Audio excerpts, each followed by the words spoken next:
అండి అందరూ ఎలా ఉన్నారు? చాలా రోజులైంది వీడియో చేసి. నేను చాలా రోజులైందండి షాపింగ్ చేసి. ఇది మా కజిన్ వెడ్డింగ్ ఉందంటే నేను శారీ తీసుకున్నానండి. కాంజీవరం సాఫ్ట్ పట్టు అంత శారీ అంతా పట్టు ఫ్యాబ్రికేనండి. దానికి ఇట్లా అక్కడక్కడ నెమలి మోటివ్స్ వచ్చినాయి, పీకాక్ మోటివ్స్. అండ్ పళ్ళు బోర్డర్ లేకుండా ఇలా చిన్నది జరీ బోర్డర్ ఇచ్చాడు.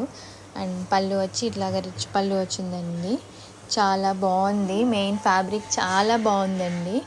అండ్ దీనికి బ్లౌజ్ వచ్చేసి ఇట్లా ప్యాటర్న్ లాగా ఇలా వేయించుకున్నాను. హ్యాండ్స్కి ఇచ్చిన బోర్డరు అండ్ ఇలా వేయించుకుని నెక్ ఇట్లా డీప్ పెట్టించుకున్నానండి. ఫ్రంట్ జస్ట్ హ్యాండ్కి కొంచెం ప్రిల్స్ పెట్టించుకున్నాను. అండ్ కలర్ వచ్చి చాలా బాగుందండి, రెడ్కి పీచ్ కలరు. ఫ్యాబ్రిక్ ఫీల్ అయితే 100% ఐఎమ్ సాటిస్ఫైడ్ అండి. ఇది నేను పోతీస్లో తీసుకున్నాను, చెన్నై. ఎందుకంటే చెక్స్ అక్కడే మంచిగా